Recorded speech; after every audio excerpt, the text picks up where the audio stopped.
Welcome, everyone, to Swoon-Worthy, a podcast dedicated to period dramas. Everything from Pride and Prejudice to Bridgerton, musicals like Moulin Rouge to action-adventure films set in different time periods like The Mummy. We kicked off our fifth season of Swoon-Worthy with a recap of The Gilded Age Season 3, episodes 1 through 7, and today we are back to cover Season 3, Episode 8, the finale episode. It was full of drama, tear-jerking moments, and stunning costumes, and we are here to discuss it all. To continue our Gilded Age Season 3 talk, I have my fellow period drama loving friends joining me again today, Stephanie and Sunny. Hey guys. Hello.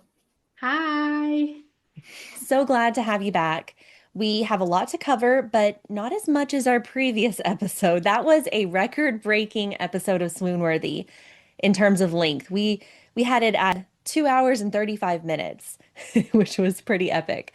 But there was just so much to talk about. And this one will probably be a bit shorter, just covering one episode, that finale of season 3. Are you ready to break it down, guys? Oh, yeah. Let's do it. do All it. right.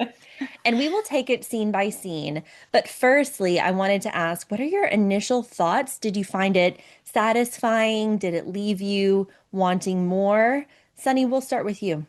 Ooh, yes. I mean, I loved it from start to finish. We got two balls, which is two more balls than we deserve. It was awesome. Yeah, I really, really enjoyed it. What about you guys?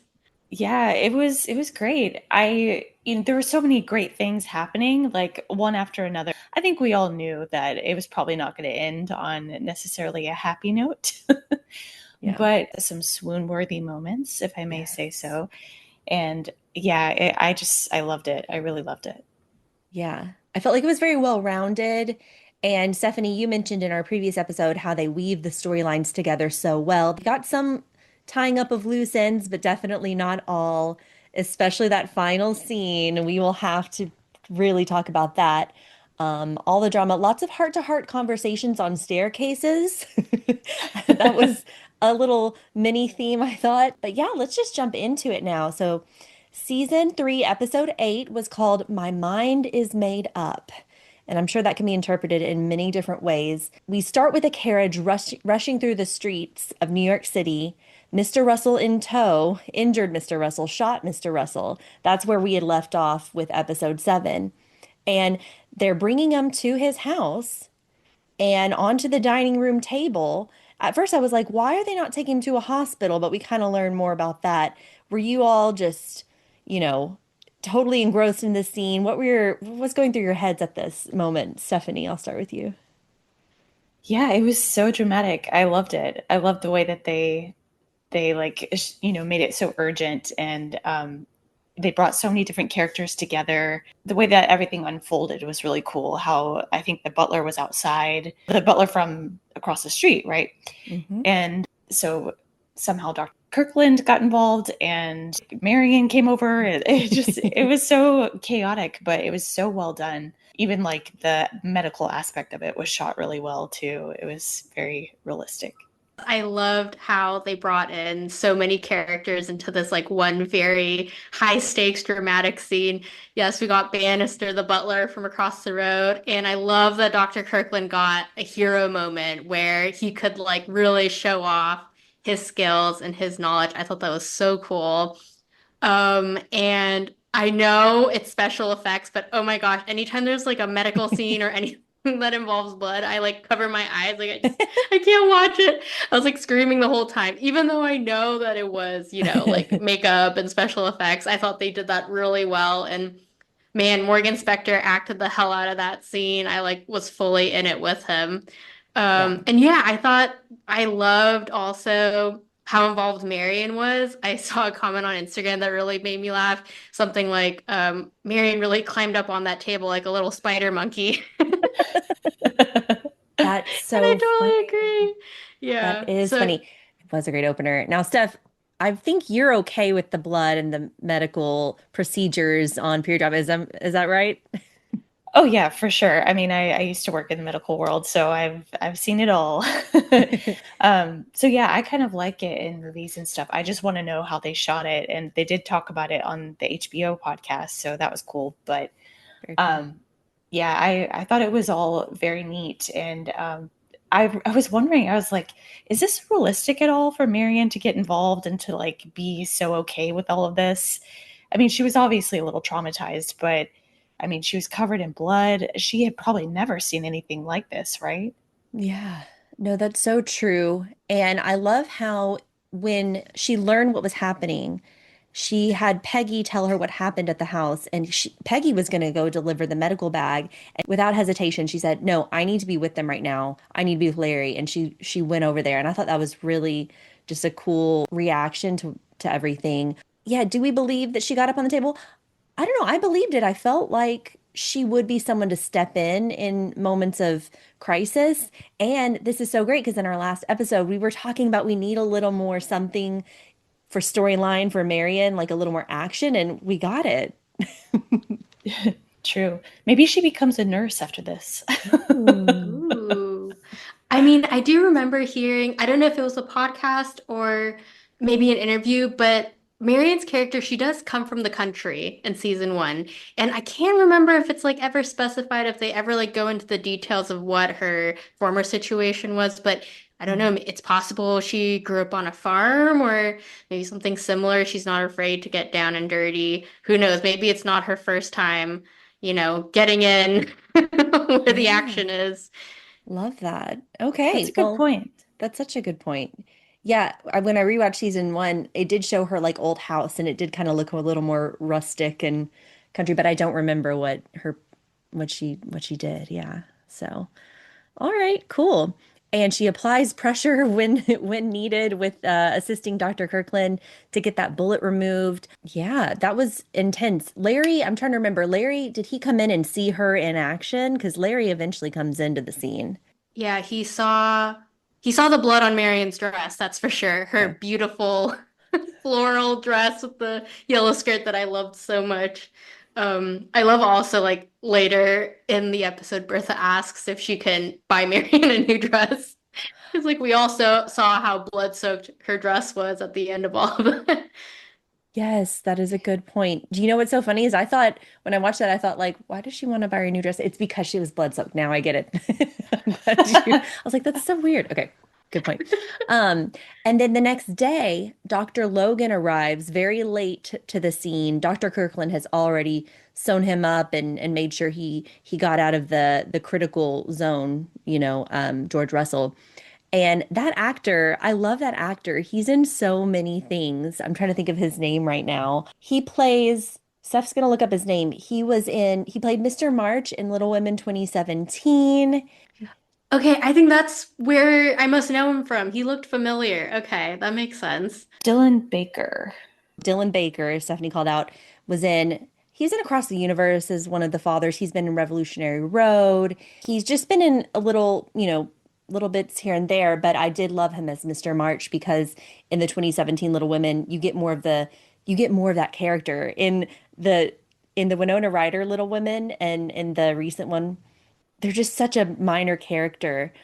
Carly, I love how on your period drama style Instagram you always highlight background actors and recurring actors that we see a lot in period dramas. I feel like they're the unsung heroes, and anyone who works in that world must recognize them like you do. And I just love that you like shout them out. I think that's really cool.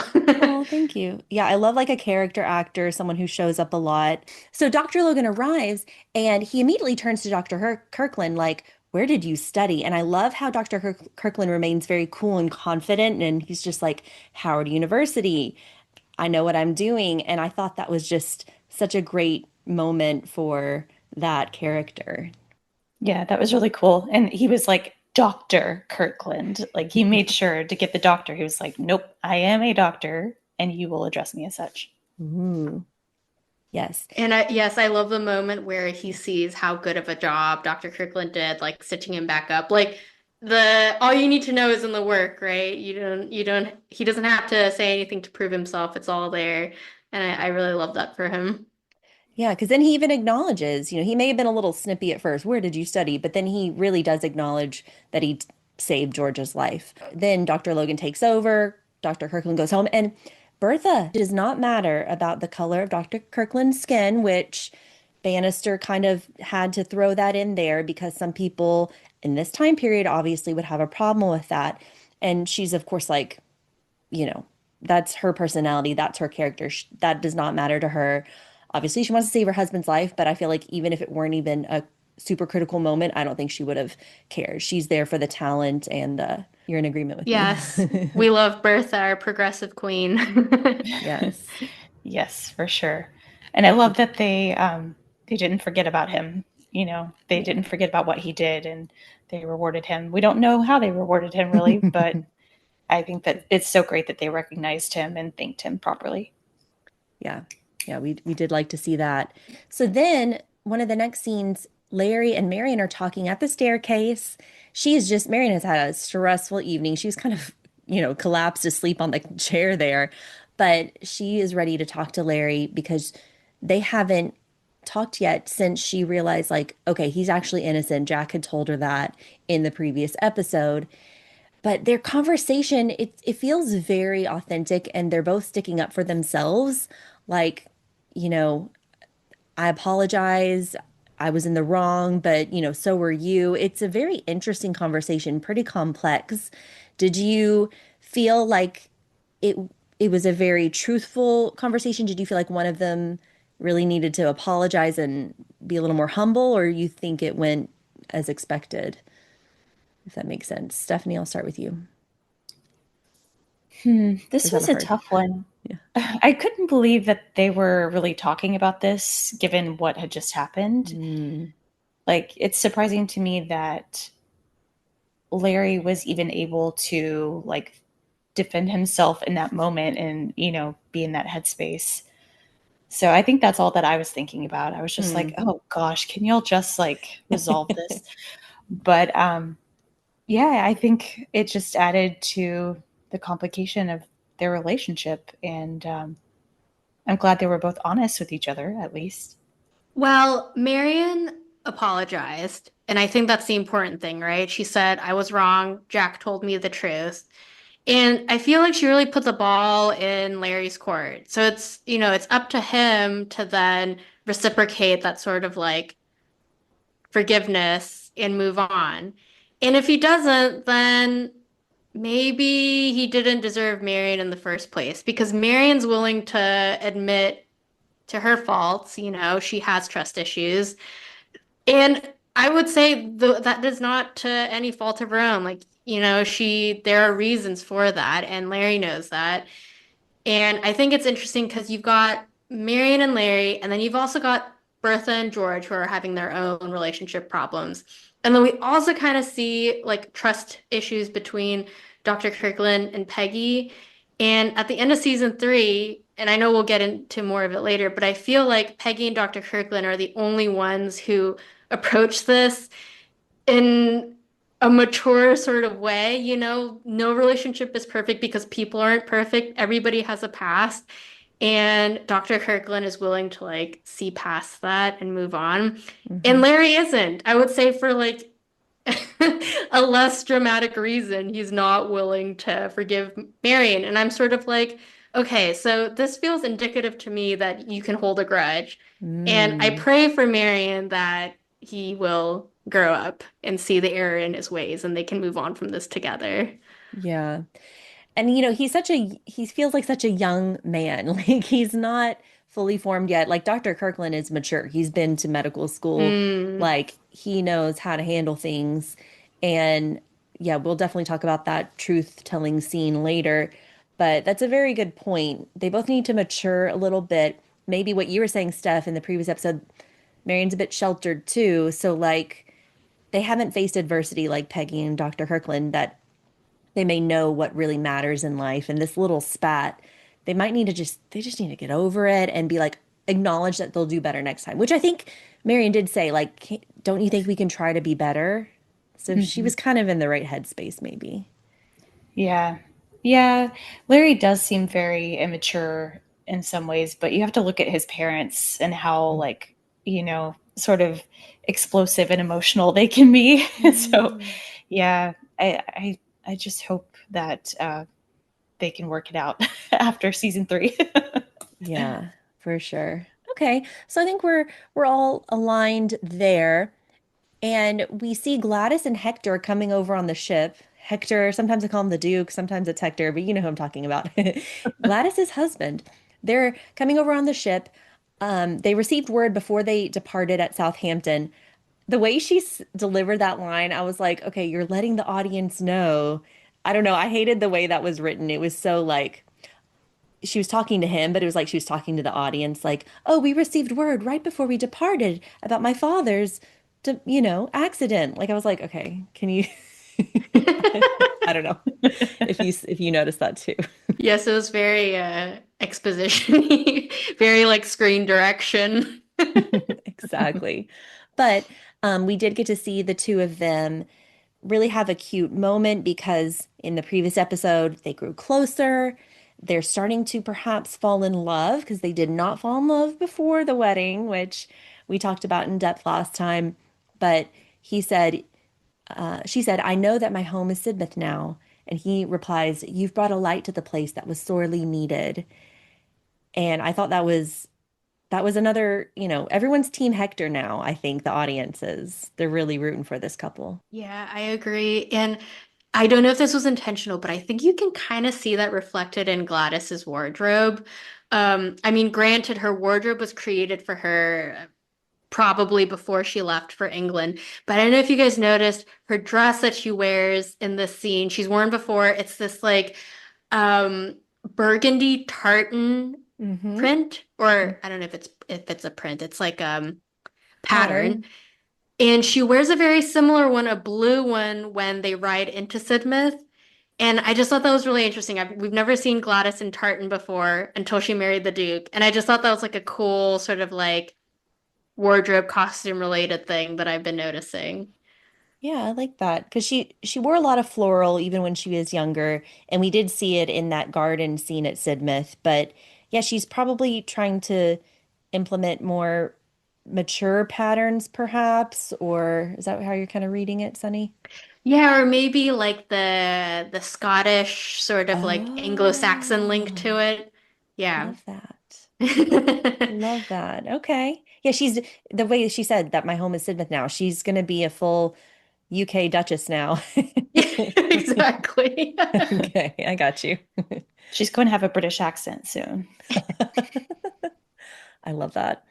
You never know. Bringing it back to Marion and Larry, Ada talks to Marion. I always love it when Ada and Marion confide in each other.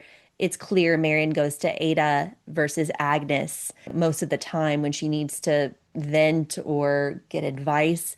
And we're going to see multiple times throughout this episode where Ada is just becoming the head of the household. And she may have been, considered that in the past in Marion's eyes, but we're going to see some more of that from her sister. Then we cut back to the house across the street. So we learn eventually that George Russell is on the mend. He's going to survive, and his his immediate thought now is, who shot me? And there's this guy standing in this on the side, like, you're still determined not to involve the police, and we will look into Mr. Clay. And he says, do and be as rough as you like. So he's getting to be a little more into like the shot itself versus his health.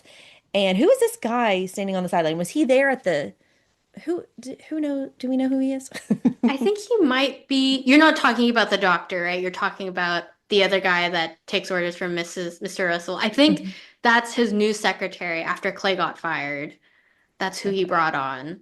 Okay. That's my guess. And also, yeah, I remember Stephanie, you theorized last podcast episode that it was Clay, and now it most likely is. And I was like, ooh, Stephanie was right.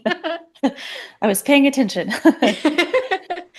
I wasn't sure who that guy was. He definitely may be like a new employee of theirs, but I thought he might be like a private investigator or something too that they trust. I really don't know. Oh. Yeah. because I didn't recognize him, but I also, just may not have been paying attention. Yeah, because as we said before, sometimes when it's the railroad business, Mr. Russell's business, our eyes glaze over and we're Wait, I think you're right actually because didn't his secretary have like a big beard? And I don't know if this guy Yeah. had a beard, did yeah. he? I Yeah. Yeah, was this guy was like younger, Okay. but I don't. yeah. And I know there was this may or may not be the right thing, but the Pinkerton railroad detectives Oh. that like in the Jesse James movies, there's always the Yep. Pinkertons. Maybe he's one of them. I don't know, like a private investigator type detective man that can help these businessmen like that kind of go underneath the law. I don't know. So I'm sure we'll see more of this detective trying to find out who actually shot George in the next season. And it sounds like George is going to be pretty vengeful in this situation. I think he regretted firing Mr. Clay anyways. In the last episode, he was like, I should have just killed him or something. I mean, this is getting pretty brutal. So George Russell is such a complex character. We see moments where he really shines as a father and feels like a loving father. In previous episodes, a loving husband, not necessarily this season. But then he is such a cutthroat businessman, and those sides of him, we don't like that. And it's really showing up now. Sunny, I feel like you might have some thoughts on George Russell. I don't know if you want to save him for later in the episode or for now.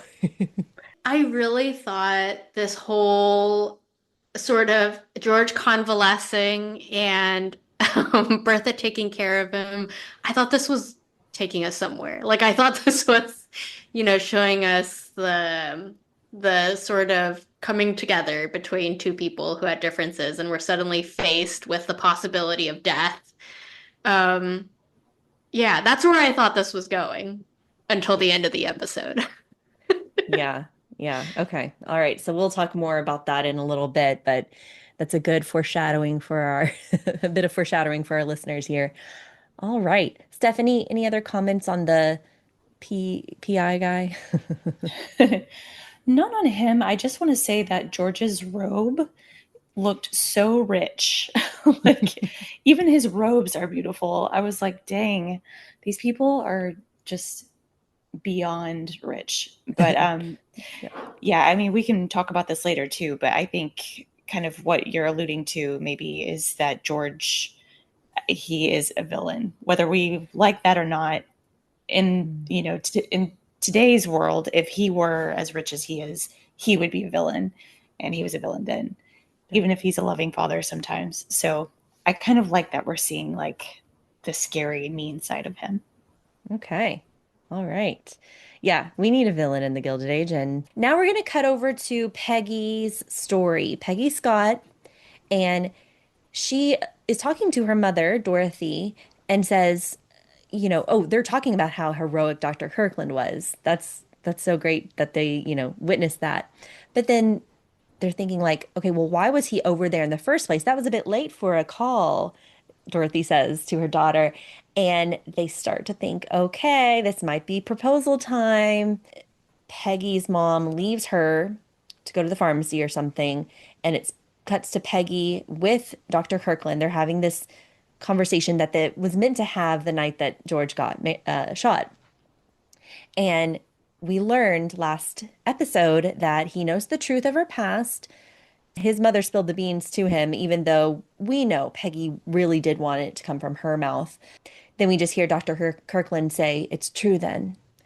And then Peggy explains, my father had the marriage annulled. I was already with child, lost consciousness during childbirth. When I woke up, they falsely told me that the child had not survived. And Dr. Kirkland immediately says, okay, so it was your father then. So he knows that this is not how Peggy wanted her life to turn out. And he acknowledges that there's no blame from him, really. He's just trying to process it all. And I think that's a fair reaction to this news.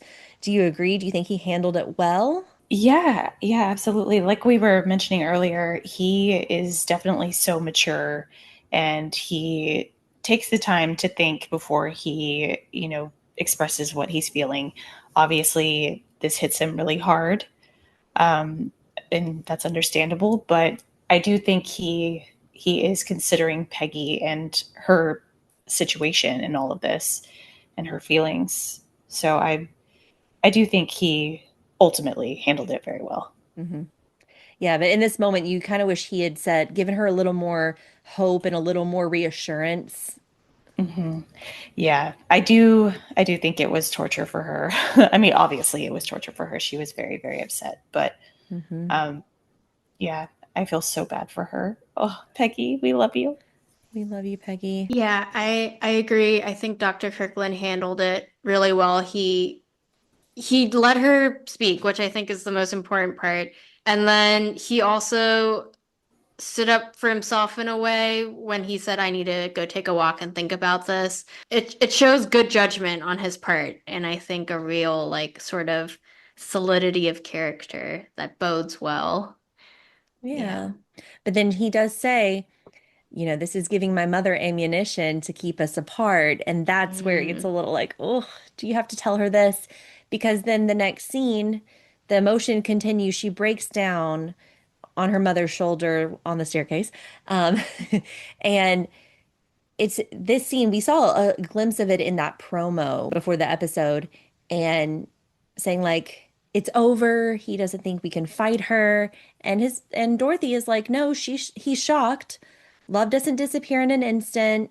No matter what happens, you are worthy, and someone needs to give you grace and cherish you. And her delivery of these lines, this is Audra McDonald at her finest. Like, it gives me chills when she was giving this speech. Yeah, this is Audra McDonald's episode, I think. I mean, she just has some really great moments, but yeah, it was wonderful to see her support her daughter in that way, you know.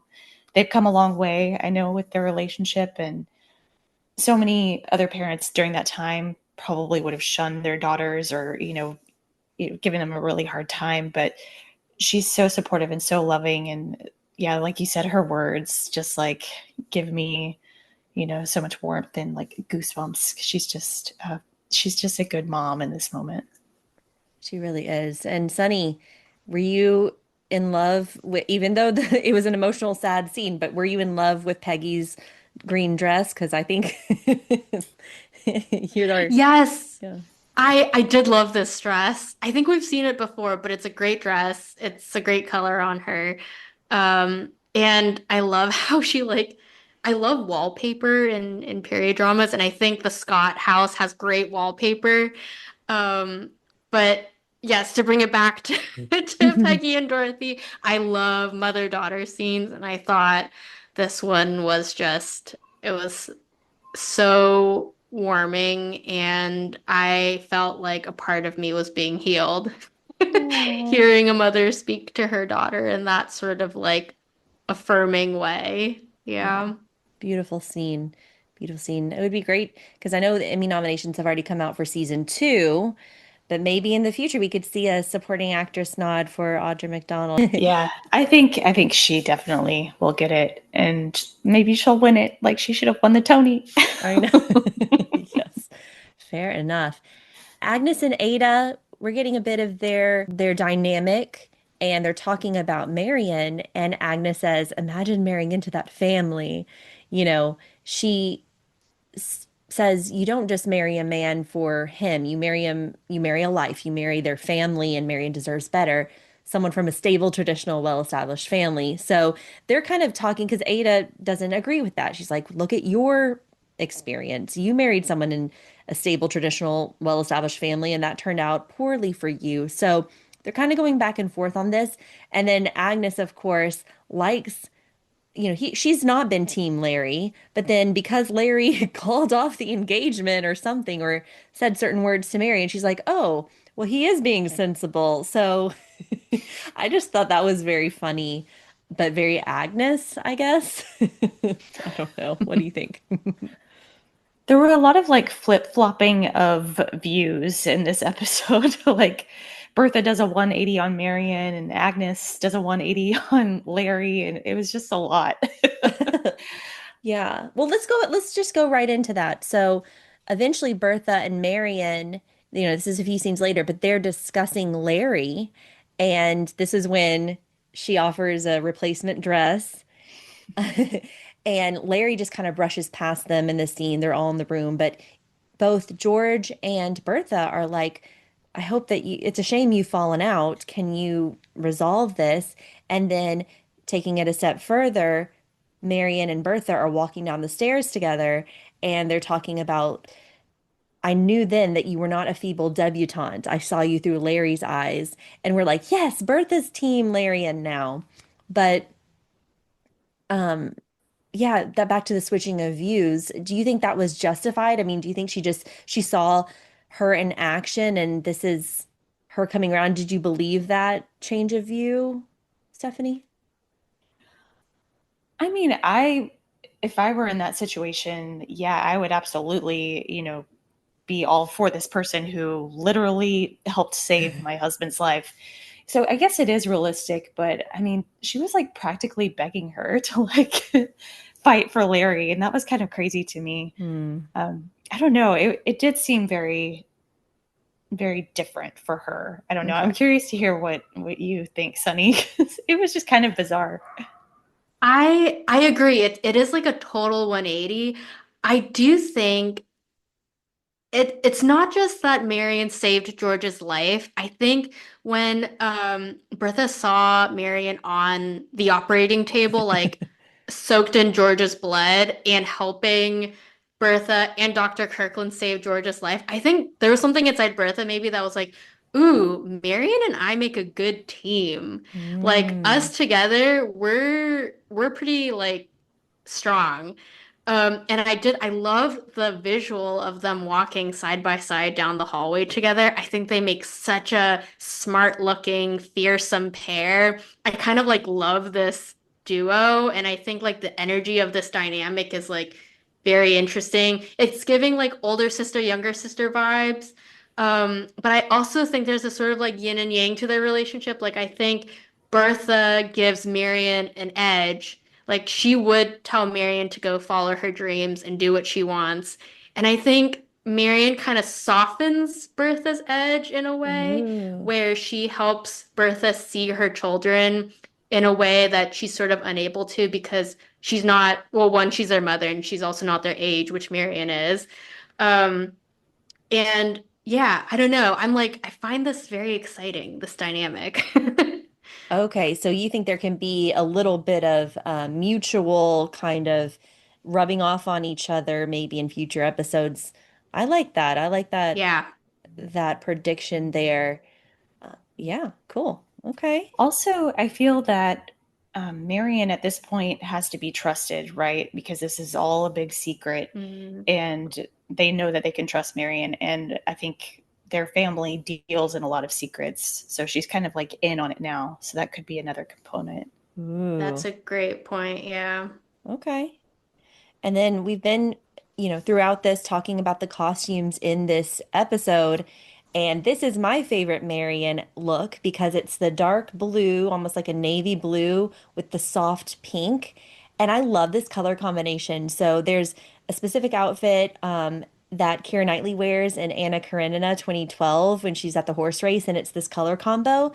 And then in the upcoming Downton Abbey movie, in the trailer, Lady Mary is going to, I think, a horse show too, actually, or a horse race or something. And she's wearing this dark blue with the pale, soft pink.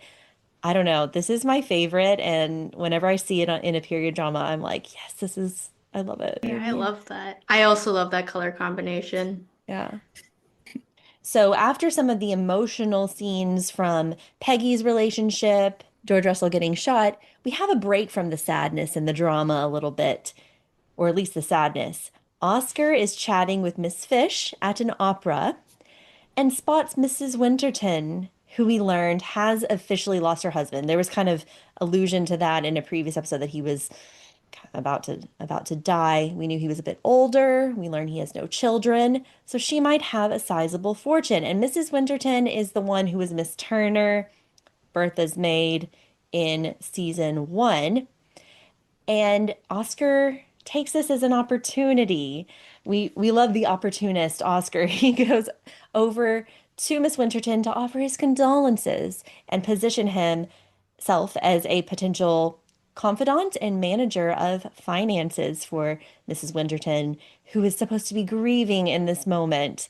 Uh, yeah, I have to say, this scheming duo really excites me for season 4. What are your thoughts, Sunny? I'll start with you.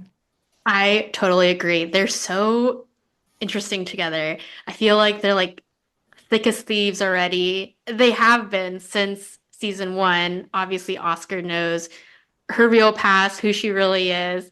They kind of remind me of like two Siamese cats, like circling each other, like kind of like sizing each other up. Yeah, I think their chemistry is great, the chemistry between these two actors, and I'm really hoping they go there in season four. I think it'll be a lot of fun. It will be. Stephanie, what do you think?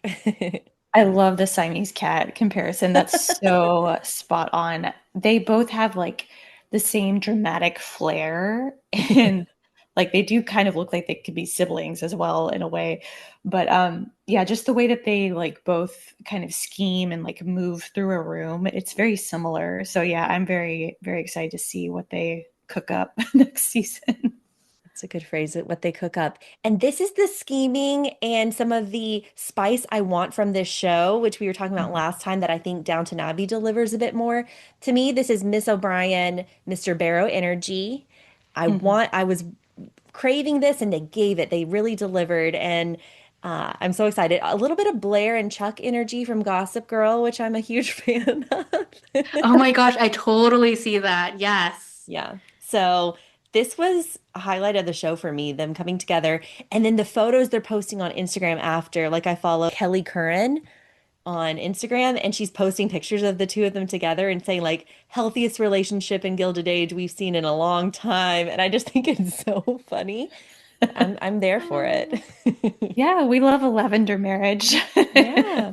Yeah, and it works out perfectly. So the whole thing that we see here in a few scenes is that Oscar's proposing, yeah, he's actually proposing. Let's get married.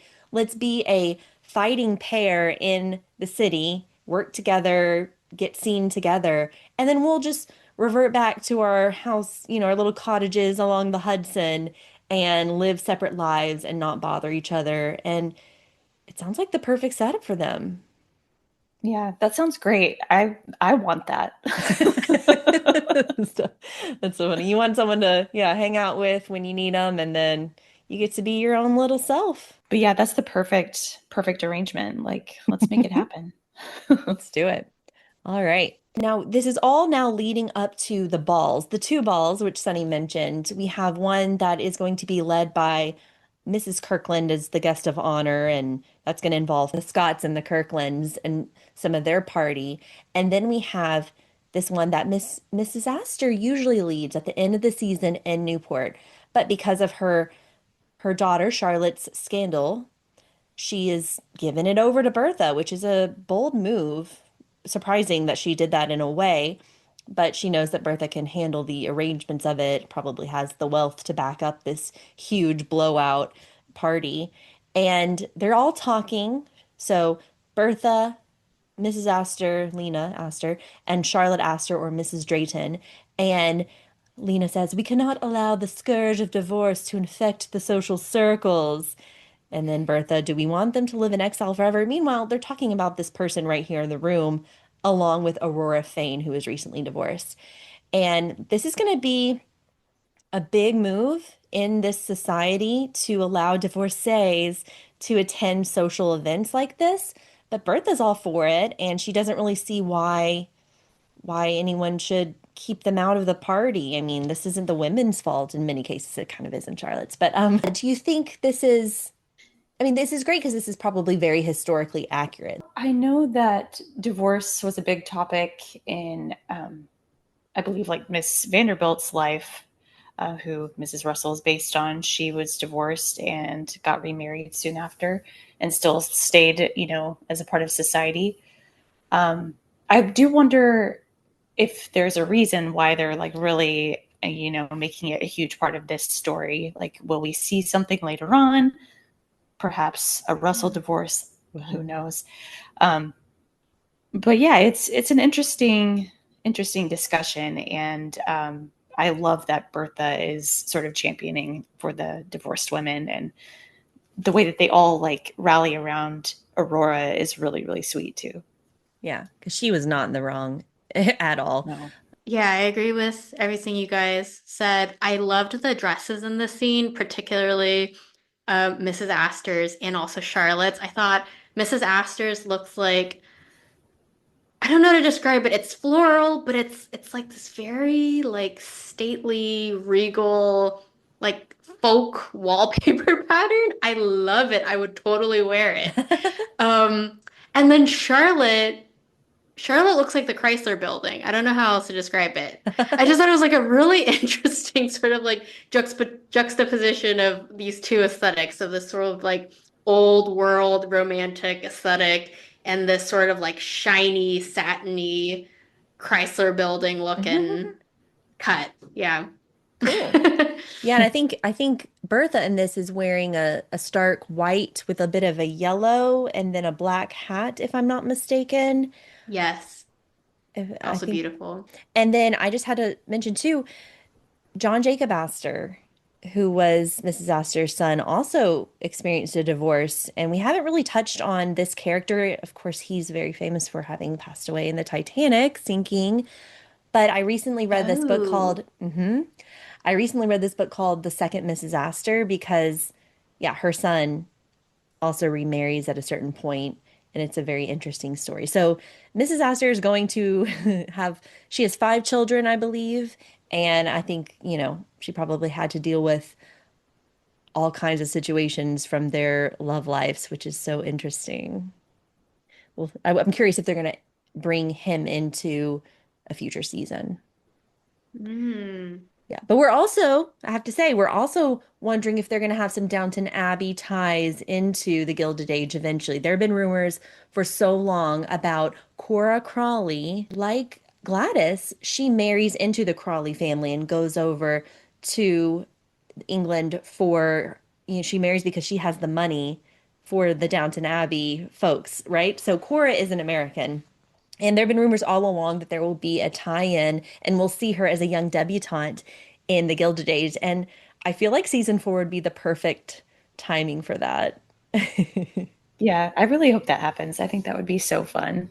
So Oh my fun. gosh, that's so cool. I love crossovers. I really hope that happens. I hope so too. And I did just on my Period Drama Style and my Swoon-Worthy podcast Instagram post just some fun, throwing them out there. Let's start the discussion on parallels between Gilded Age and Downton Abbey characters and getting a lot of fun comments because definitely, put them out there, but I know they weren't 100% accurate, but obviously some clear ones, Violet Crawley and Agnes Van Ryan. They're very similar characters.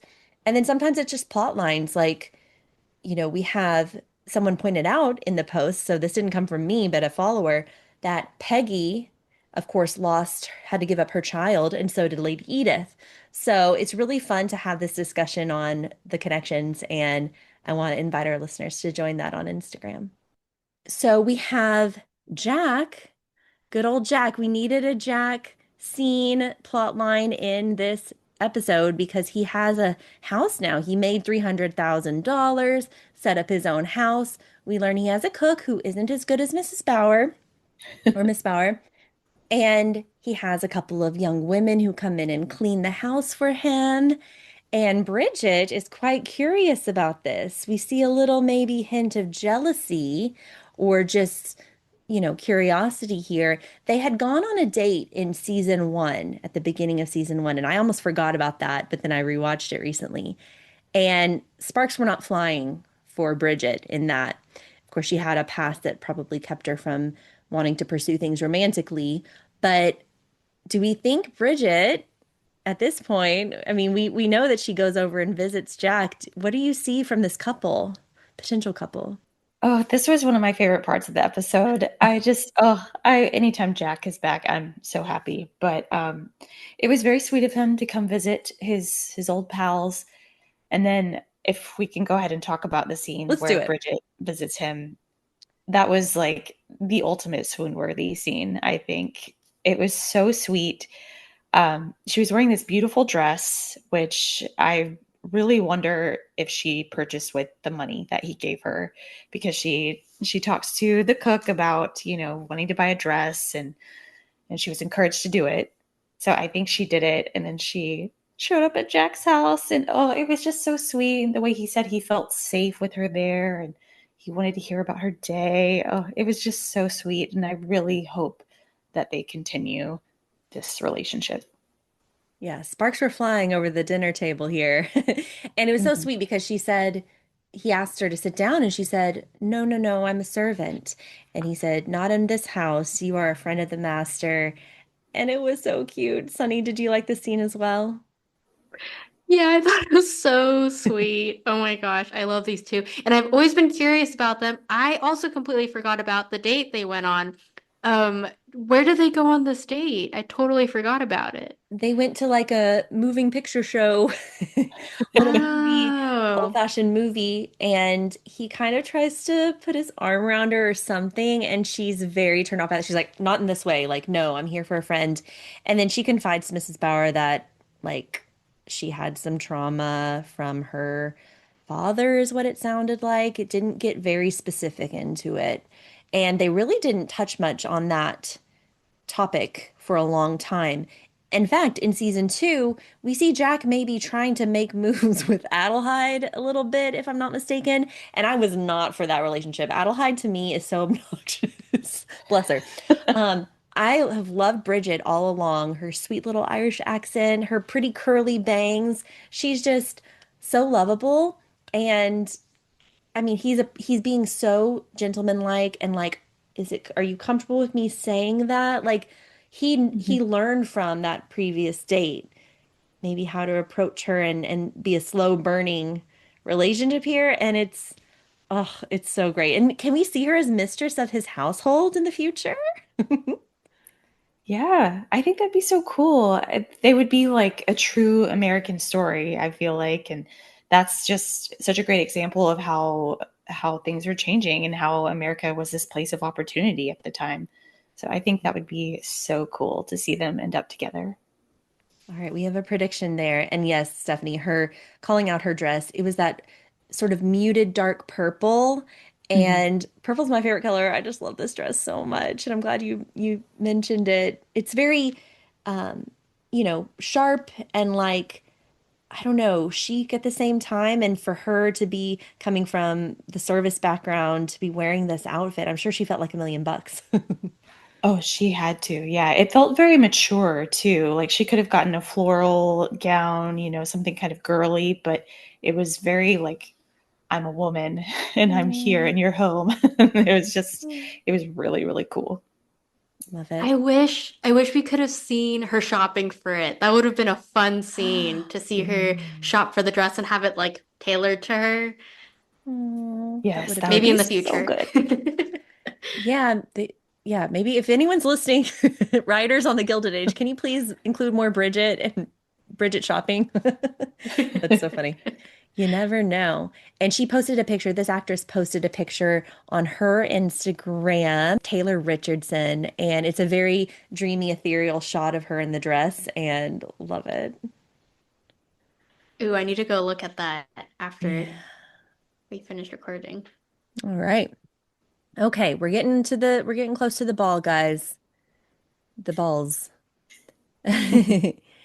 So Ada, Agnes, Marion, and Oscar. There's a couple scenes here where they're in the Van Ryan, or formerly Van Ryan, now it's the Forte household, if you will. And they're talking about going to the ball because Marion's saying, like, "Oh yeah, Bertha wants me to go. I do kind of want to go support Aurora, who's being invited as a divorcee." And Agnes, of course, is like, "A cotillion of divorcees? What's next on the list? Mudsills, unwed mothers?" So back in the previous episode and our episode and the previous one, they were throwing out all these euphemisms, these funny phrases for like the brothel, like the house of degradation. What was the one you liked, Sunny? House of Ill Fame. Phil Fame. So in this episode, we're getting a lot of funny phrases to describe divorcees. And I was like, what is a mudsill? Did you guys Look that That's up. the first time I've ever heard that. Yeah, so this is apparently a proposition that the lower class or underclass needs to be there to exist under the upper class for the society to function. So that was kind of an interesting thing I want to dig more into.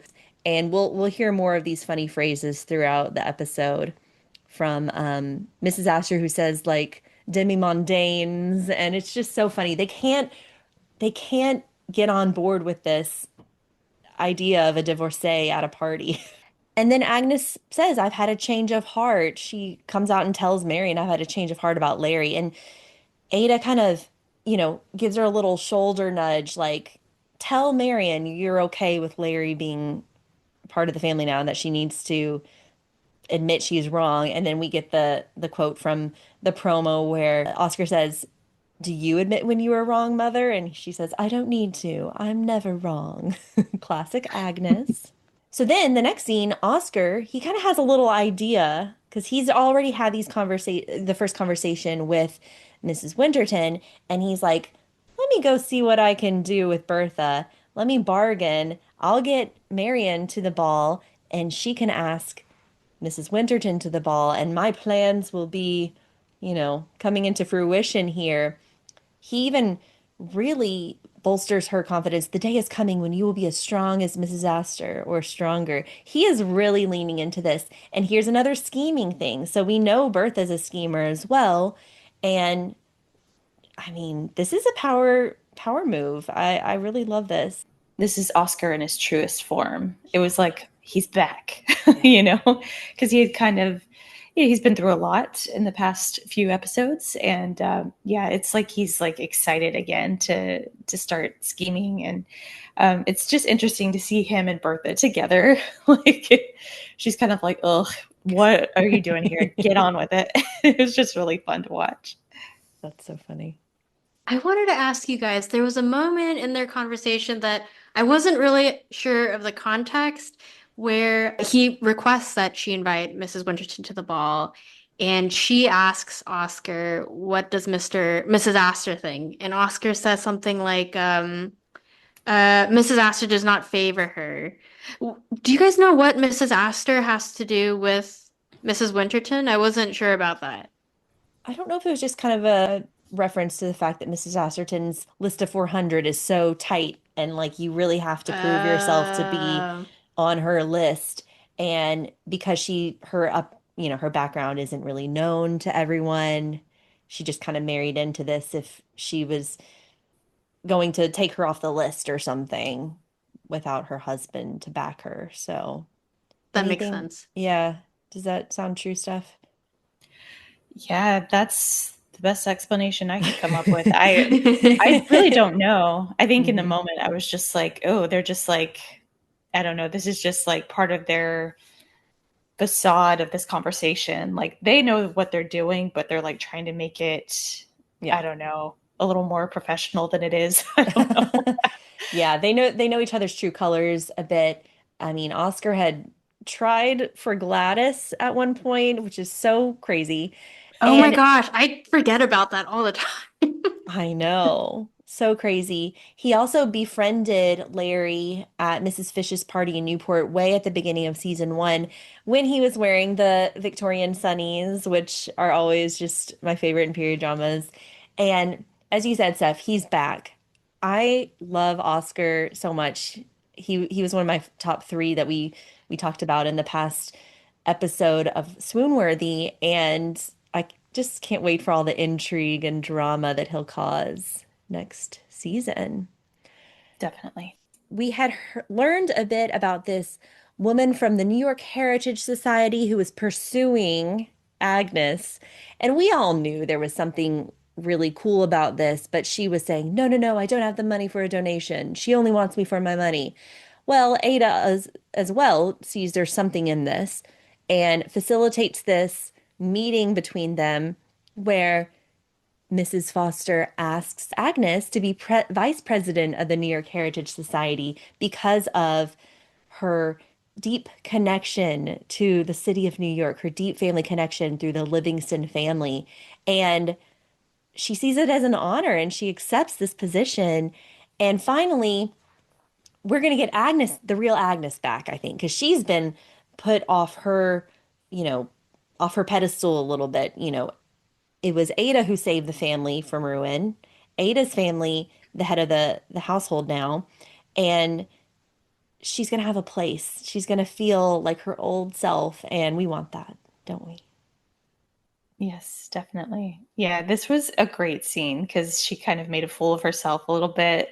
She was humbled and but then she got this great position and I think things started looking a lot brighter for her, which I loved. Also, Yeah. Mrs. Foster, I loved what she was wearing. It was almost like a poncho or something. Like Yes.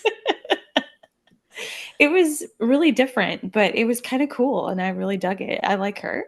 I like her too.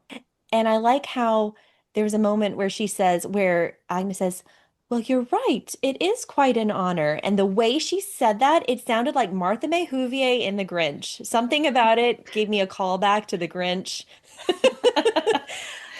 I don't Martha May's always there somewhere. love Christine Baranski. And so to take it a step further, Agnes has really been humbled. She really believes in her sister's ability to be the head of the household now, and she asks her to take the seat at the head of the table. The time has come. Was this a sweet sisterly moment that we all backed? Yes, I loved this scene. This was one of my favorite scenes. I mean, I'm genuinely so happy for Agnes that she has this sort of opportunity, this vice presidency of this very prestigious institution. It seems like she's definitely going to be writing more letters now, which we're all very happy for her because we know that was she wasn't getting as many letters and she was kind of sad about that. And I think that's why, because she has this thing now, I think that's like why she feels so much more maybe like relaxed about Ada taking her rightful place at the head of the table. Like Agnes has something now. Like before it was like she was the head of the household, that was her thing. And now that that's no longer her thing, but she has something else, she can kind of like let that go and chill out. And I just loved her little wink to Ada. I thought that was a great Agnes moment. Yeah. Yes. Oh, I just love them so much together. And I learned from I don't know if it was from the HBO podcast or what, but I learned that they were on Broadway together in 1983 and Christine played Cynthia's mom. So they've What? known No each other. way. Yeah, isn't that crazy? She was like I think Cynthia was like a teenager at the time, but they've known each other for so long and they've been friends all that time. And I think Wow. that's why this, sister relationship really comes through. And Oh. I love them so much. And this was a really cool scene.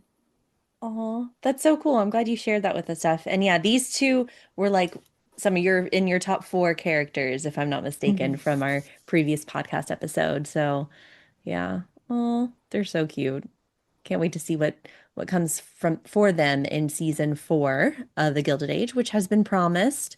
We are not just guessing here. We will get that season for sure.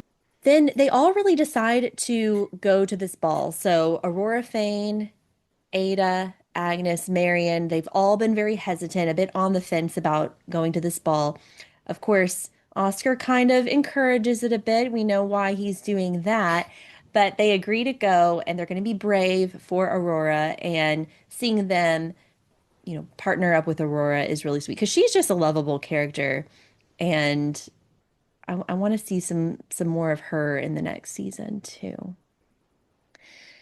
The other ball we haven't really been talking about as much. So this is the ball that Dr. Kirkland invited Peggy to. And I think it's for some charity event, some aid society, something. Mrs. Kirkland, Dr. Kirkland's mother, is the guest of honor, which I think is very key here. She probably feels like it's her ball. And so when she stumbles into this fitting experience with Mrs. Trumbo and Mrs. Scott, she's very taken aback by Mrs. Scott getting fitted for her ball gown. She's like, I assumed you and your daughter were not going to be going to this ball anymore because of Peggy's past coming to light. And this is what you were saying, Steph. Like, this is Audra McDonald's episode because she gives Mrs. Kirkland a talking to that she very much deserved. I just thought this was such a powerful, powerful scene. We wanted to see Mrs. Kirkland kind of put in her place. And I think Mrs. Scott does it so well. And she stands up for her daughter again, which we love to see. And I just think Audra gives the most powerful performance in the scene. I think, I love talking about TikTok. I've been seeing so many people talk about this scene and how much they loved it.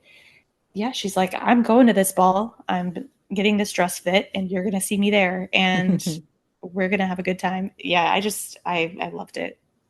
I thought it was electric. This was definitely my favorite scene of the whole episode, possibly the season. I mean, Ooh. Felicia Rashad, Audra McDonald, just I mean they didn't even yell. It wasn't a yelling scene, right? It was like just like a simmering anger and you like felt it. Yeah, it was so powerful. And I remember seeing like a behind the scenes interview with Audra McDonald, and she was like, I felt like the entire time I was gonna get in trouble for talking to Felicia Rashad this way, which I thought was really funny. Um, yeah, and I also loved that line. She says, she talks about how they're in Newport and Mrs. Kirkland might have this, sense of like protection because she's in Newport. And Dorothy Scott doesn't say this, but what she should have said was, I'm from Brooklyn and I'm not going to be taking any of this. You don't matter in Brooklyn. Yeah, I am not one of your minions and I have no problem standing up to you. And I just loved that. I just love that energy. Yes. Because right now we don't know what Dr. Kirkland is going to do. We haven't seen him in a little while. We know he's digesting this information. We're hoping that he sticks with Peggy, but she says if that is his decision to not go with Peggy, then your son was never truly worthy of my Peggy in the first place. And it was Yes. like, yes, that is, you know, we love Peggy. We know Peggy can do no wrong. So the fact that she's getting that backing from her mother, and we get a little bit of a sneak peek into the ball gown situation, okay, that we're very eagerly awaiting discussion here, or at least I am. I can't wait to talk about it with you guys. So we see Dorothy in this white gown, white-ish gown with some purple, pink, and blue flower embroidery.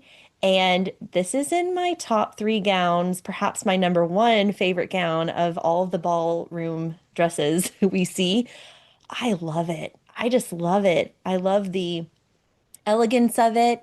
And then it incorporates like my three favorite colors, like purple and blue, and then this, nice rich pink. And it's so stunning. She looks like a queen. Yeah, it is really, really beautiful. She looks like a queen, and Peggy looks like a princess. Like, that's all I could think about was like, Danae Benton and Peggy both look like a princess. Yeah. Okay, so let's go into this ball scene. Let's just go from there. So we're excited that the Scots are going to attend this ball. They're not going to hang back and be afraid of Mrs. Kirkland. And exactly as you said, Peggy arrives looking like a princess, a very pale pink, maybe Sophia Coppola pink gown, Yeah. and she looks so pretty. And then there's some like crystals. One of the sleeves is more like your tulle off the shoulder, and then the other is more of a strap. And yeah, Sunny, did you think this was a beautiful dress as well?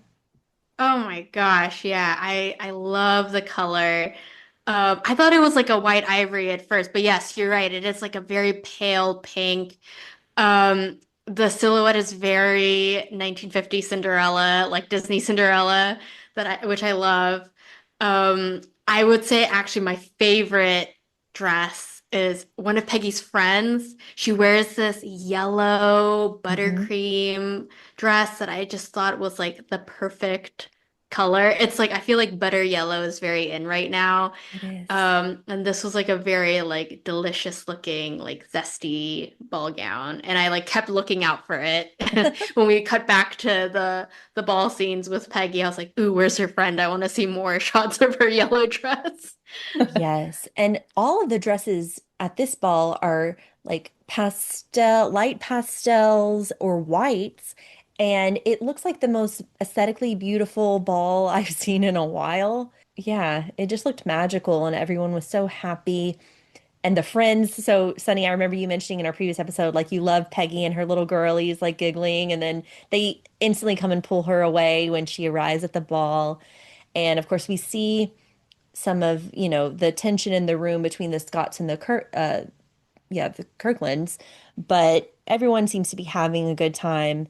And yeah, it's an aesthetically pleasing ballroom, I would say, for the The dresses. choreography too adds to it. Like Ooh. the choreography of this ball in particular is so beautiful, and it definitely is different from the other ball, the It Russell is. ball.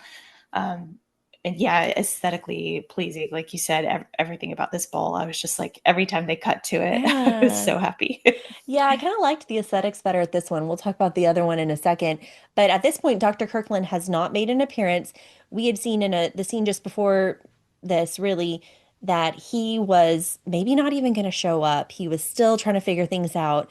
But the father, Dr. Kirkland's father, gives a little telling off to his wife, which was great to see. I've always been a fan of his from the previous episodes. Like he seems like he's got a good head on his shoulders.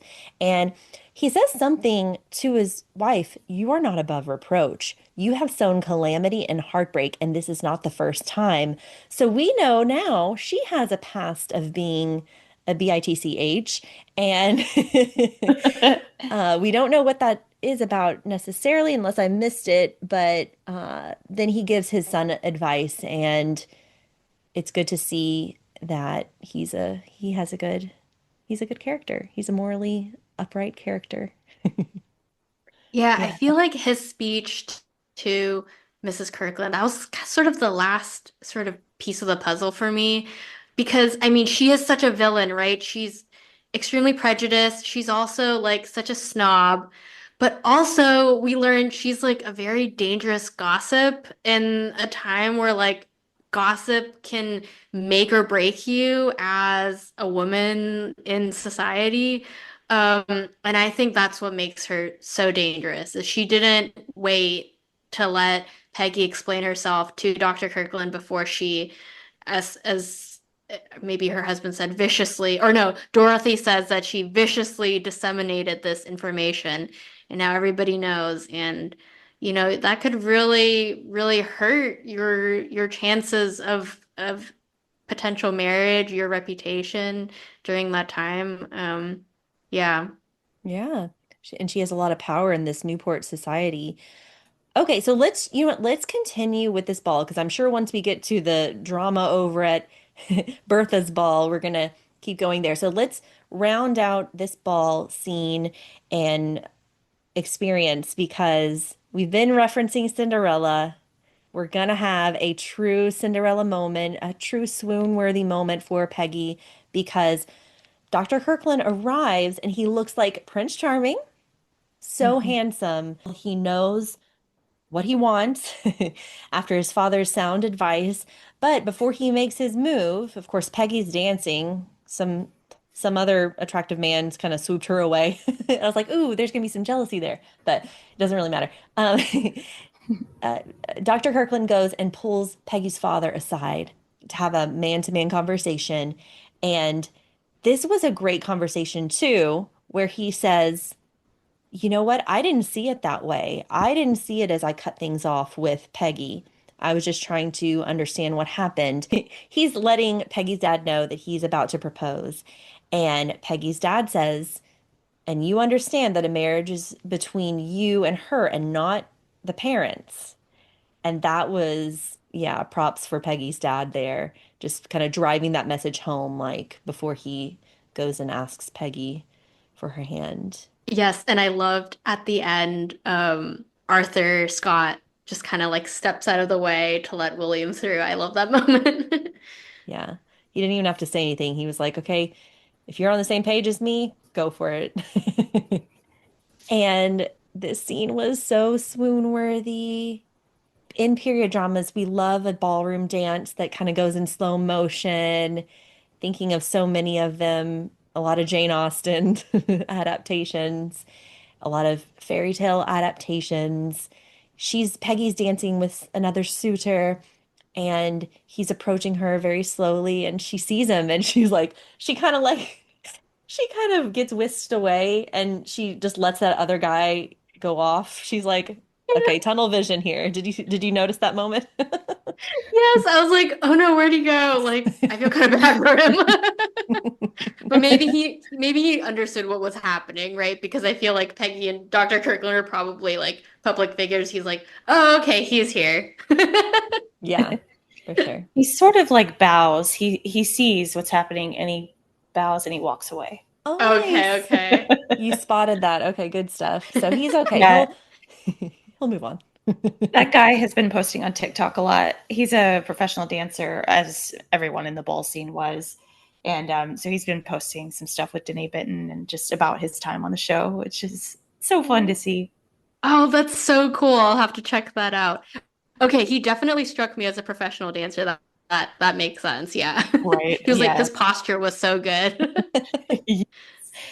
That's so great. And at first, when Dr. Kirkland, gets on one knee to propose to Peggy, my initial kind of fear is I don't like public proposals. We saw that with Cousin Dashel and Marion in season 2, where it almost applies such a pressure on the woman to say yes. But we have to remember that this gossip mill has been churning, and to me, this was really him making a statement to the rest of the room that this woman has a solid reputation. I'm taking her as my wife. You can just go, go away. Is that how you read the scene? Yeah, definitely. I think that's such a great way to look at it. And yeah, I just love how there were like little gasps in the room and then everyone got quiet. It was very dramatic. And I also love that she didn't really say yes. Like you just saw the happiness on her Mm. face. You didn't hear her say it because you didn't really need to. But yeah, I truly think it was a statement. Yeah. Yeah. So no one will question her reputation after this. It'll quell any gossip, and they're going to be a force to be reckoned with in this society, whether it's Newport or Brooklyn. She has a little, the ring is pretty. It zooms in on it for a second. There might even be a hint of pink to match her gown. I didn't get a super close look at it, but it looked pretty. And she's so happy. The music is very pretty in the scene too, along with the dancing choreography there. So, swoon-worthiest scene of the episode, yes? Yes, for sure. Oh, yeah, Yeah. for sure. I love I love it all for Peggy. I love that, that she is a trailblazer and a suffragist and a career woman and has strong opinions, and she still gets a fairy tale ending. Like she gets the most swoon-worthy moment of the whole series, and I just love that for her so much. Yeah. And I feel like we needed a really nicely wrapped in a bow storyline here. And we get that with Peggy's story because we know things are going to go a little off the tracks in the other ballroom scenes, but this was perfect, perfectly shot. And Peggy was on all three of our lists for favorite top three, top four characters of the Gilded Age. So I know we are all so happy for her. And I'm sure our listeners are too. We've talked how we loved the aesthetic of this ball. This next one, we start to see some of the ball gowns coming through, and we get more pops of color, more diverse colors here. Bertha is wearing a rich red with some cream, so it's kind of like one of the straps is red, one is cream, and it's kind of, overlaid on each other. She looks very lovely. I think that the pearl necklace is the star of her outfit. It's like a stacks, rows of pearls, and then some jewels at the bottom. And I loved that. Yeah, it's also the dress that she wears. She's like front and center on the poster for this season, and it's like immediately recognizable. So when I finally saw the dress pop up on screen, I was like, "Ooh, there it is." Yeah. Yeah. And so for season two, the finale was leading up to the opera war scene, and we saw some of the opera gowns on the posters, and then we get in the finale. So I think they're kind of taking the same approach.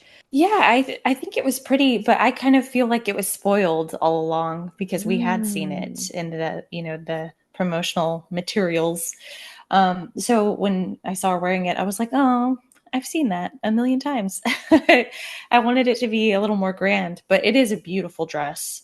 Yeah. And yeah, the jewelry, the extravagant jewelry is definitely the star. All these ladies are wearing little tiaras too.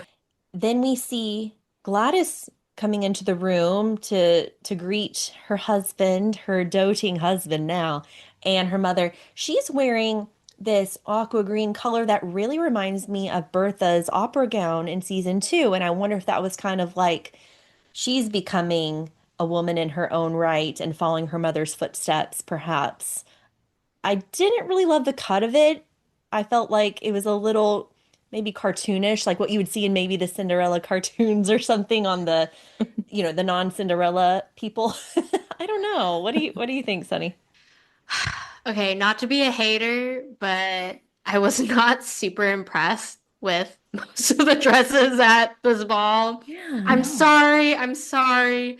I know they are historically accurate, and the costume department has gone to great lengths to ensure the historical accuracy of all of these gowns. Um, and it kind of reminds me of I listened to this interview, it must have been on the official podcast with the production designer, and he was talking about how the Van Ryn's house, I guess now the Forte's house, it's actually much more toned down than how they might have decorated it back in the day, back in the late 1880s. And he was talking about how he saw photographs of houses in that during that time, and the walls were just covered. It was like so busy inside that it was like almost too much for our modern sensibility. So they actually like toned it down for the Van Ryn house, and I feel like we're getting full busy, like full historical accuracy with these ball gowns. Um, yeah, unfortunately, not to my taste. But Yeah. you know who was my favorite? Who? Who? Mrs. Winterton. You Yes. liked the I emerald green? Yes, I loved it. I thought the high lace neck with the little like keyhole opening in the front, and then it was all just like one solid color. Like there was lace, and then Yeah. it must have been like a satin bodice. But I thought it just like looked so beautiful on her. The color was stunning. I would say that was like my favorite dress of the night for that ball. Okay. Yeah. Yeah, I agree actually, because I thought most of them were pretty forgettable, which I guess is fine. It at least we're not just talking about, one dress or something. But yeah, her dress was my favorite. And also, did y'all catch the way she walked away from Yes. Bertha? Like Yes. her A walk is sway. so funny. I was dying. The way she walks onto the illuminated terrace. It was- Oh, she's too much. I love her. Wait, also the way Bertha said magnificent display of illumination like really tickled me. That was funny. Her delivery there. And then also just like, oh, maybe we can be friends soon. She's like, not likely, but stranger things have happened. And then she immediately says, you know, go, I welcome you to the magnificent display. She was so funny. Yeah. But yeah, the emerald green. I knew Steph would like this dress because green's your favorite color. Oh yeah. And she wears these black leather gloves, which really Yes. is The excellent. leather gloves. I'm so glad you brought that up because I was like, oh, that's so interesting and so villainous. Like I just love it. No, I didn't notice that, but that's such a cool detail. Even before this episode, I was kind of like, I'm okay if I don't see Mrs. Winterton. I may have even said that, but now I'm kind of liking the energy she's bringing and the partnership with Oscar, the villainous, undertones to her costuming. And I don't know, I'm changing my mind. I'm having a change of heart, as Agnes would say, or Bertha. Okay, so we like that dress. Another one I liked that I was surprised about, I like Charlotte's dress. It's the simple dark teal. The straps are maybe a little, maybe a little more of a modern cut. I can almost see it on like Princess Margaret or Queen Elizabeth, some of the dresses in the 50s. So it's like sleeveless, almost a V-neck and satiny and just simple. And then she had the long white gloves. I thought that one was pretty too. Also, that actress is just insanely beautiful. Like she's so pretty. Yes, Um, agree. but yeah, that's interesting that you say it kind of looks like something you could see Princess Margaret wearing because it a lot of the like the cuts and the necklines and stuff, those really do come back, which is Mhm. crazy. Like, Hmm. many, many years later. So true. And so she makes an appearance because she's a divorcee and we know they're welcome here, but we get a little, oh, I don't know if my mom's going to come. Because right before this, she talked to her mom and her mom was like, you are an embarrassment and I'm trying to protect you. I don't think you should go. But we do see Mrs. Astor arrive and she goes and finds her daughter and she says, your situation is embarrassing, but you are not an embarrassment. You are my daughter. And Charlotte says, I always thought if you had a choice between me and the laws of society, society would win every time. And I liked this little soft side to Mrs. Astor. I mean, it's very subtly soft, so you have to peel back. But it's nice that they shared this exchange. Did you expect it? Did you think it was nice, Stephanie? Yeah, I felt like she was going to show up. Hmm. I did. Again, the flip flopping of views in this episode were just all over the place, but it warmed our hearts, and I loved, her arrival, the gasps, her jewelry. Like holy moly, it was very impressive. But yeah, I loved it. I'm always happy to see Donna Murphy on our screen. Did you like this dress, Sunny, that Mrs. Astor wore? It was floral, maybe a bit burnt orange, if I'm not mistaken. Yes. Did I like it? I thought I thought it served as a great contrast to say Charlotte's dress, which was like very sleek and modern, and I feel like her mother, it was very like old guard, like old world, new world. I liked it for that sort of like storytelling reason. And yes, I agree, Steph, the entrance with the close up on the necklace and her like walking in so regally. It's so good. And then also like the look of triumph on Bertha's face. It was just like a great sequence of moments. Yeah. Yeah. Yeah, I feel like they spent a lot of time on these entrances to the people to the ball because we were all just wondering who was going to show up. I think Agnes and Ada wore some dark red maroon-like dresses, very forgettable, but they were sweet. They had some fringe, some like beaded fringe, and I Some enjoyed that. Yeah, I thought no, I liked them though. I mean, they weren't bad. And then Aurora wears a blue, kind of a bright blue. I liked her in season one, her ball gown that was a very light, crystally, pale blue. I really loved Aurora's dress in that. But we have to talk about, and Sunny, I know you're ready for this.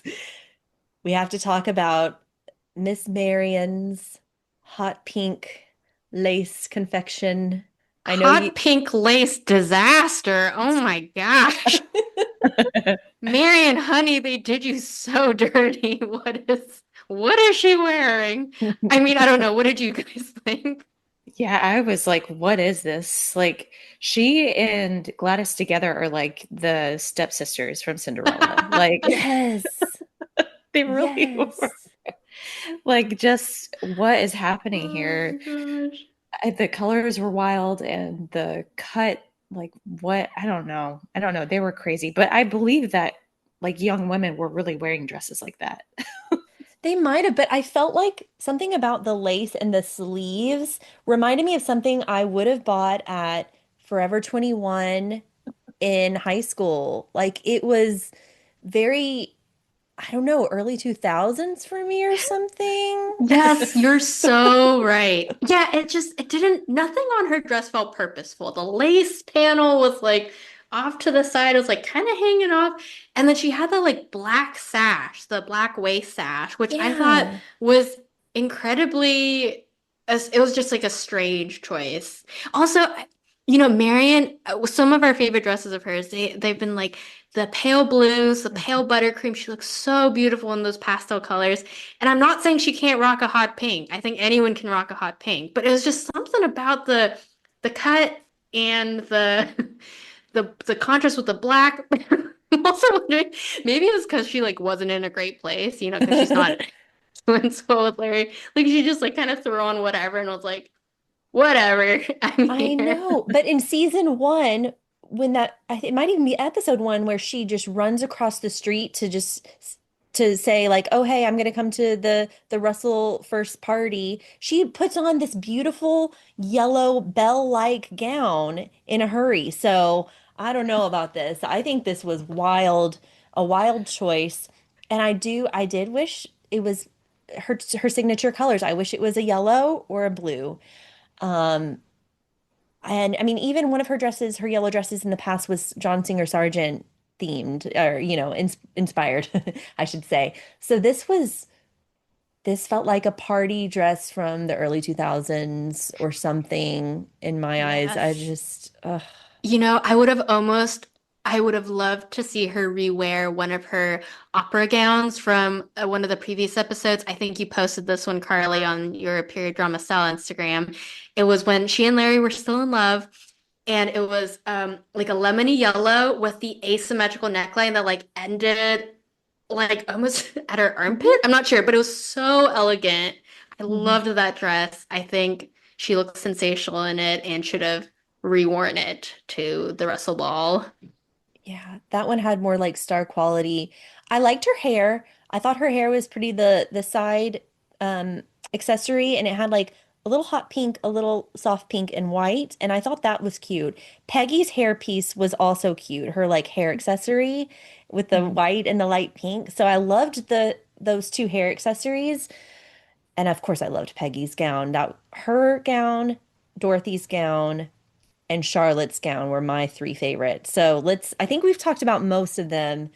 Do you guys stand by Mrs. Winterton's gown? What was your favorite or favorite top two or top three? Sunny?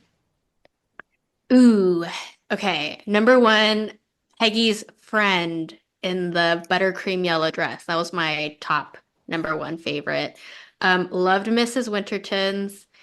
And yes, I think I have to include Audra McDonald's dress in the top three. Maybe I'll bump her up to number two. But I just think she looked ravishing. Hmm. She looked so beautiful in that one. Okay. What about you, Mhm. Stephanie? Yeah, I think Peggy is going to be my number one. I just think it really was a Cinderella moment, and I loved it. I really could not believe how much she looked like a princess. Also, her hair was so pretty. I thought they did such a good job. They do great wigs on this show, by the way, like really good wigs, which is so rare these days. Yeah. um, Which reminds me, I did want to ask you something, but Marion's hair color, it's such a light blonde. no, it is. That's very true. Yeah, and Louisa Jacobson in real life has pretty dark hair, I Hmm. believe. So yeah, that was Oh, a wild choice. oh, But interesting. it does work on her, I It think. Do you not does. think it works on her?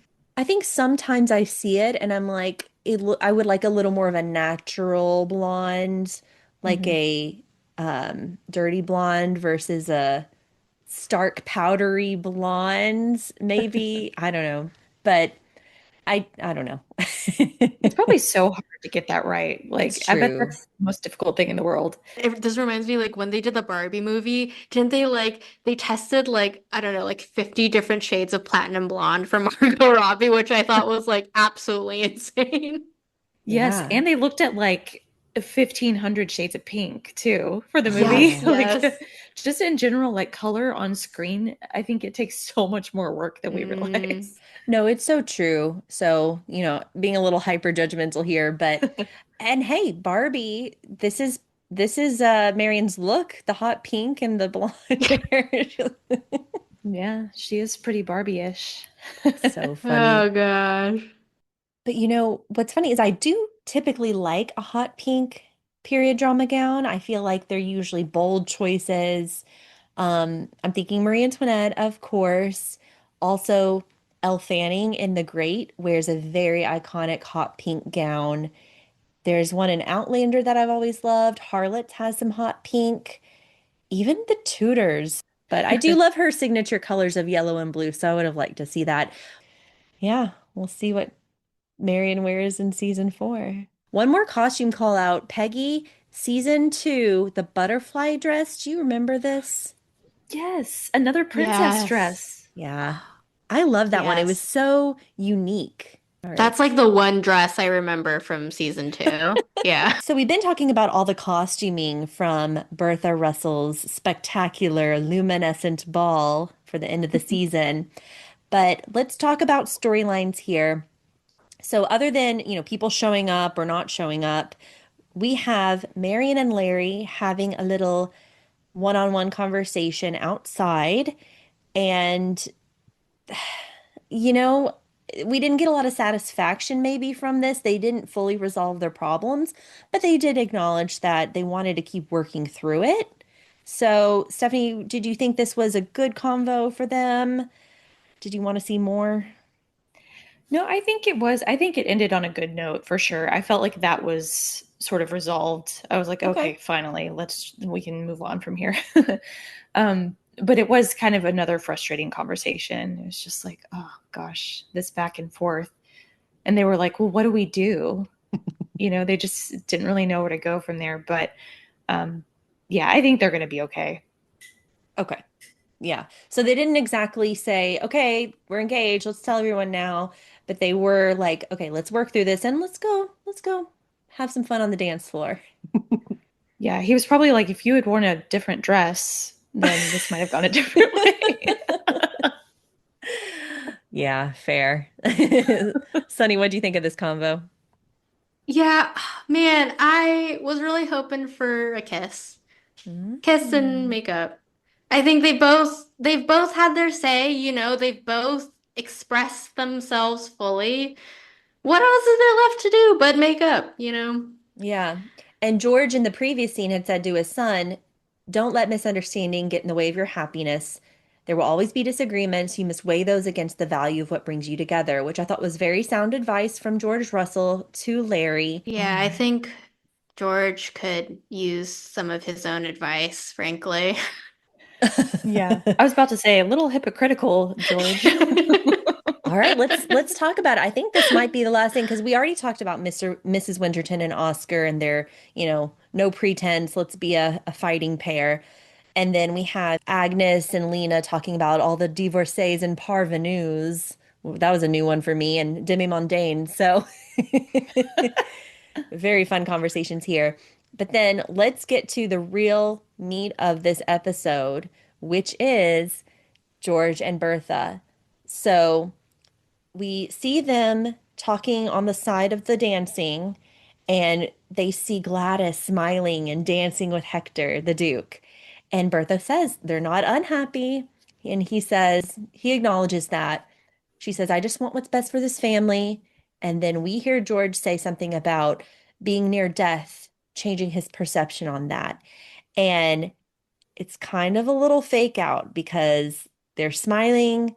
She says, "Oh, I'm so glad you're here to support me." And he's like, "Yeah." And he kind of holds her hand a little bit and smiles. And did you think that they were resolved and on the same page? Oh my gosh, yes. Okay, the tonal shift from this scene at the ball to the next scene where George is departing in the morning was so jarring. I actually like paused the TV and I was like, what the heck? I don't know if it was like an editing thing or a direction thing. I don't know what it was, but I just like I found it so unbelievable. Bertha's apologized like near a million times now. Surely this gives George enough, I don't know, reason to come around and, start to try on his end. But no, he just like ups and leaves, and you're just like, whoa, what the heck is happening right now? Bertha is as white as a sheet. I feel so bad for her. Yeah, I don't know. What were you guys thinking during this? I was like aghast. Yeah, like you said, it was such a crazy shift. Oh my gosh, like it just really shows like his true character. He is wild. He was willing to put on this front and make Bertha believe that things were going to be okay, only to just like rip the rug out from underneath her. It was just crazy. And I did feel bad for her. She was obviously like desperate for him to come back and for everything to be okay.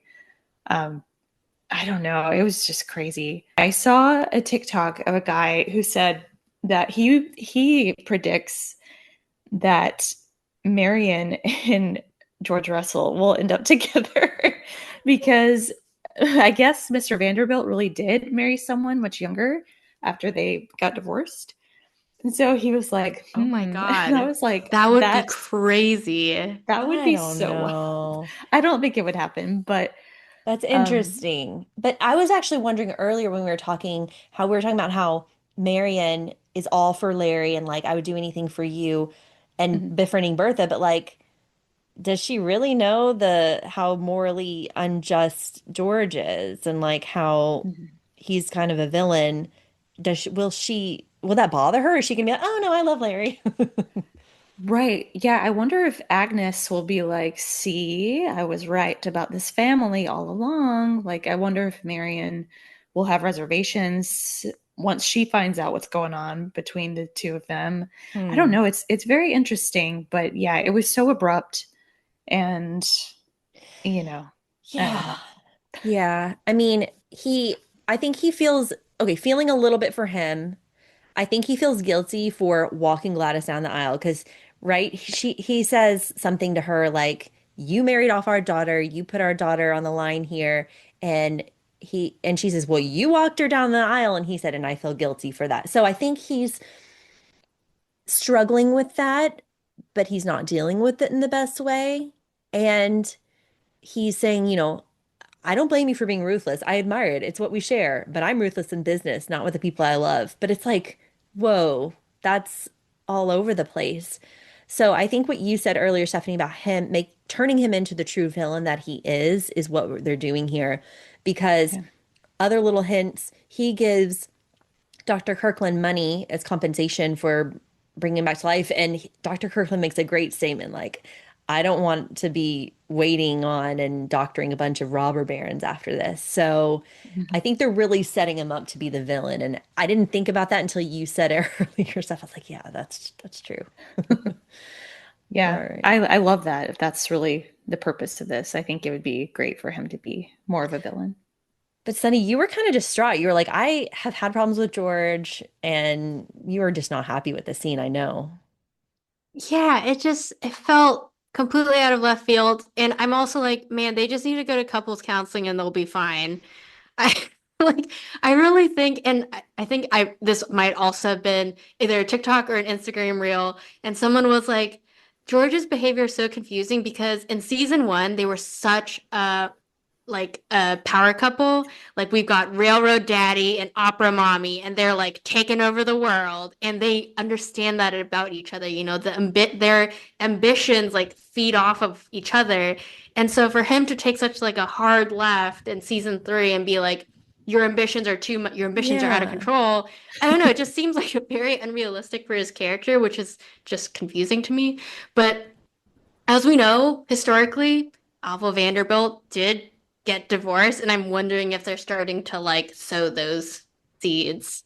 That's such a Yeah. shame though, because I did love them in season one and even two, like how they supported each other's ambitions. And he's still so, like ready to shoot people on the business side and rough them up.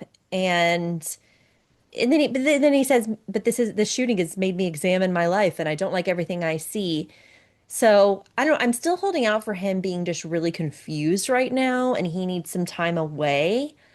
And like, I'm hoping he just is like, okay, I want better relationships with my kids. I don't know. I'm still hoping maybe Oh, for he'll, sure. Yeah. but he's gonna go either way. He's gonna go true hardcore villain, or he's gonna be like Mr. Nice Guy. I don't know. I really don't know.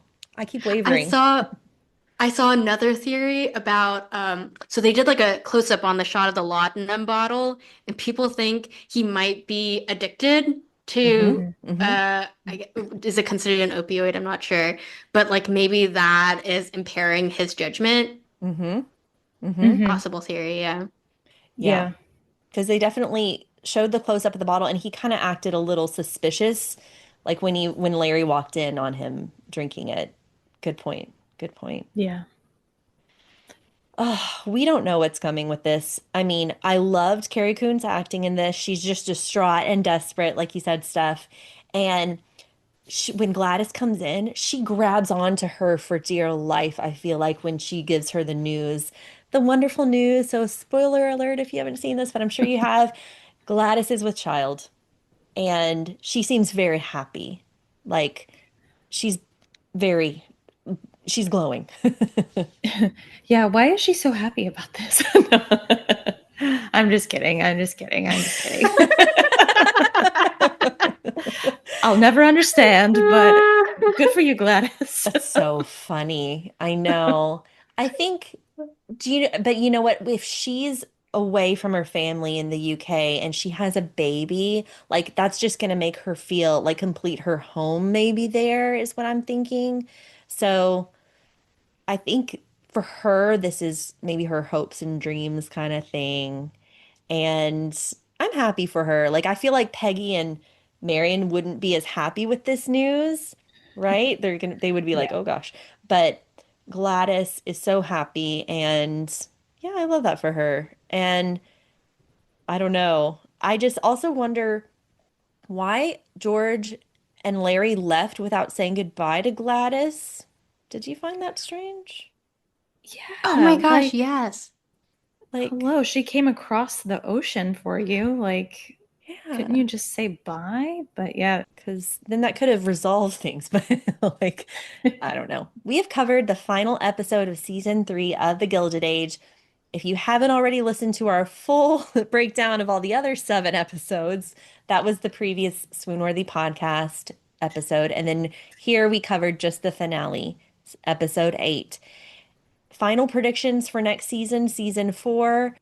Ooh, I would love to see a beautiful wedding for Peggy and Dr. Kirkland. That is like, I want another wedding, but I want it to be a happy wedding because the one wedding we got this season was like so devastating and like traumatizing. I really hope Larry make up. I think they will. Again, like I think story-wise, they like needed a little like bump on the road for their relationship, and this has been it. And I really hope they make up. And yeah, I really want to see our Railroad Daddy, Opera Mommy get back together because I love them. I'm rooting for them. Yeah. And yeah, I feel like they are what make the series. So Hmm. yeah. Basically, I want all of our couples to kiss and make up. And maybe a new couple, Jack and Bridget. Yeah. Yes. Team Jack and Yeah. Bridget over here. Okay. So thank you all for joining us for this special finale coverage of the Gilded Age on Swoon-Worthy podcast. And I'm looking forward to breaking down more amazing period dramas with you all on the podcast. So please join us for future episodes.